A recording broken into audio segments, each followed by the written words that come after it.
মেয়েটাকে এবার একটু টাইট দিতে হবে গরিমা। আমি তো একদম কোনো রিস্ক নিচ্ছি না। প্রোগ্রামের দিন মেজো কাকিমণি কিছু গেস্টদের ইনভাইট করেছে, আর রান্নার দায়িত্ব দেওয়া হয়েছে মহারানী রোশনাইকে। সারা দিন যাতে ও কাজে ব্যস্ত থাকতে পারে। বাড়ির লোকেদের সাথে একটা কাজের লোক যাতে প্রোগ্রামে না যেতে পারে। তুমি বলো তো, আমরা বাড়ির লোকেরা বাদশার প্রোগ্রাম অ্যাটেন্ড করতে যাব, সেখানে একটা মেড যাবে, এটা কি হয়? হ্যাঁ, সে তো বটেই। আর ওকে ওখানে দেখলে আমার মাও খুব রিঅ্যাক্ট করবে। আর সব থেকে বড় কথা, ওর তো ওখানে যাওয়ার কোনো প্রয়োজনই নেই। খুব ভালো হয়েছে তোমরা আগে থেকে ব্যাপারটা ম্যানেজ করে দিয়েছো। তুমি একদম চিন্তা করো না গরিমা, এদিকে যাতে সব ঠিক থাকে তার জন্য আমরা রইলাম। আর তোমাদের প্রোগ্রাম খুব ভালো হবে। All the best. রাখছি, বাই। রোশনাই আমার সঙ্গে কি করতে চাইছে? আরণ্যক হয়তো আমাকে অনেক কথা বলে না, আমিও জানি। তাই বলে গুরুজিও? না না, তা কিছুতেই সম্ভব না। গুরুজি কেন মিথ্যে বলবেন? গুরুজির সঙ্গে রোশনাইয়ের কি আছে যে গুরুজি বলবেন না? কিন্তু ওদের দেখাটা হলো কেন আজ?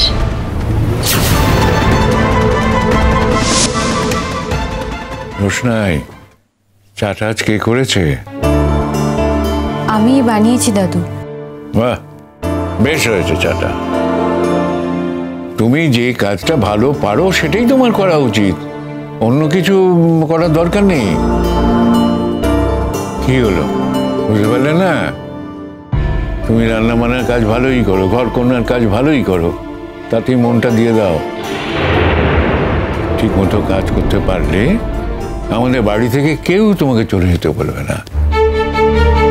যতদিন না তোমার বর তোমাকে নিতে আসছে ততদিন তো তুমি এখানে থাকতে পারবে। বর নিতে এলে তখন নয় চলে যাও। যতই গরিমা তোমার নিজের দিদি হোক না কেন, ওর মামার বাড়িতে তো তুমি বা তোমরা কাজের লোকই ছিলে, এটা তো ভুলে গেলে চলবে না। আমি এটা কখনো ভুলি না দাদু। হ্যাঁ, মনে রেখো, গরিমার সমান সমান কখনো হতে যেও না, কেমন? সেটা তুমি পারবেও না। বরং যে কাজটা জানো সেইটাই করার চেষ্টা করো, কেমন? দাদু, আমি নিচে যাচ্ছি, অনেক কাজ আছে। হ্যাঁ হ্যাঁ।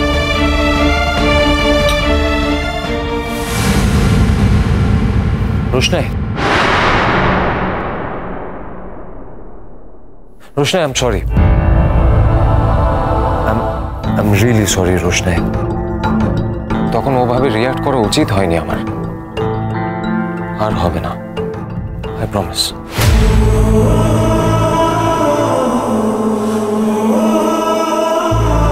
রোশনাই, তুমি পারবে।